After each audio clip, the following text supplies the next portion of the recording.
वंचित बहुजन आघाडीच्या युवा नेते सुजात आंबेडकर यांच्या उपस्थितीत नंदुरबार येथे जनसंवाद मेळाव्याचे आयोजन करण्यात आले। या मेळाव्याला कार्यकर्त्यांची मोठ्या प्रमाणात उपस्थिती लाभली। या मेळाव्याला प्रमुख उपस्थित म्हणून सुजात आंबेडकर होते। यावेळी त्यांनी केंद्र आणि राज्यातील भाजप सरकारवर जोरदार निशाणा साधत विविध सामाजिक आणि राजकीय मुद्द्यांवर भाष्य केले।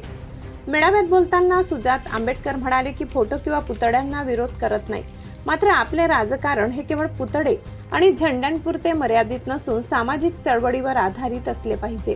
जेव्हा आपण पुतळे आणि झेंड्यांपुरते सीमित होतो तेव्हा सामाजिक चळवळ कमकुवत होते।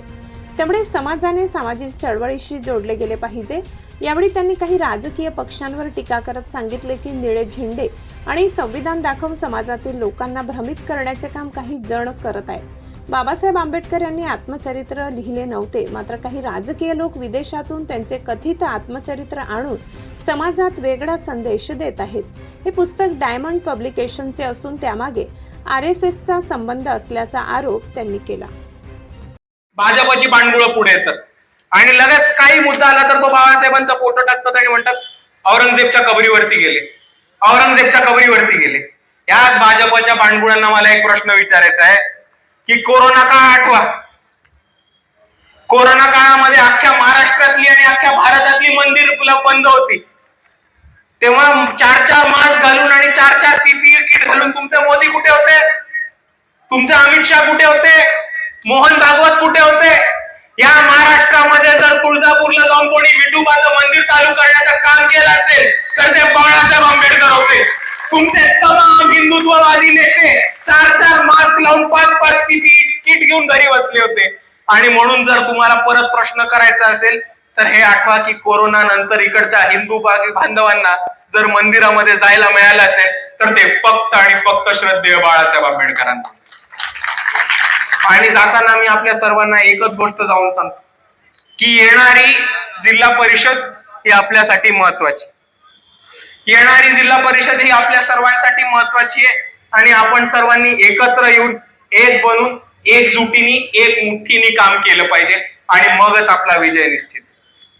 इथे जितके पण पहिल्यांदा बांधव ऐकायला आलेत, मला आपल्या सर्वांना एक सांगायचं की मला दर 2 मिनिटाला एक कॉल येतो की असा मॅटर झाला, हा प्रॉब्लेम झाला, हा त्रास येतोय।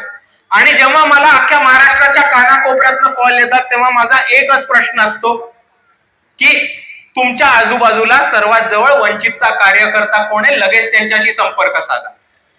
आणि म्हणून मला आपल्याला एवढंच सांगायचंय की आपल्या गावामधले, आपल्या तालुक्यामधले, आपल्या जिल्ह्यामधले वंचितचे कार्यकर्ते कोण आहेत हे ओळखा, त्यांचे संपर्क आपल्याकडे ठेवा, त्यांचे नंबर आपल्याकडे लिहून घ्या।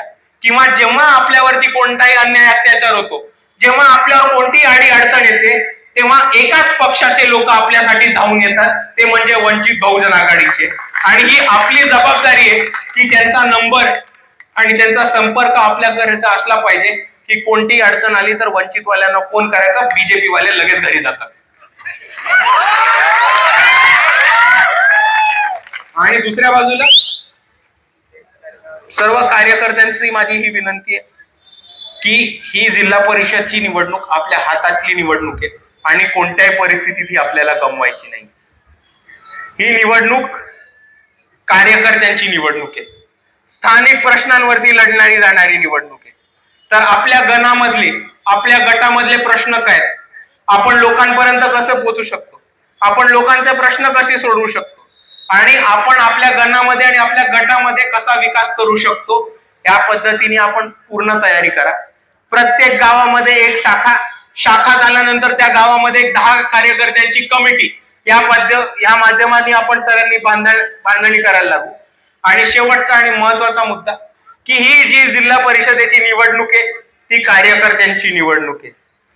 तर आपण सर्वांनी, मीच माझ्या वॉर्डाचा, मीच माझ्या गणाचा आणि मीच माझ्या गटाचा बाळासाहेब आंबेडकर आहे आणि कोणत्याही परिस्थितीत ही निवडणूक जिंकणार या भूमिकेत या आणि आपण सर्व एकत्र येऊ, लढू, जिंकू। एवढं म्हणून मी माझे 2 शब्द थांबवतो। जय भीम, जय संविधान।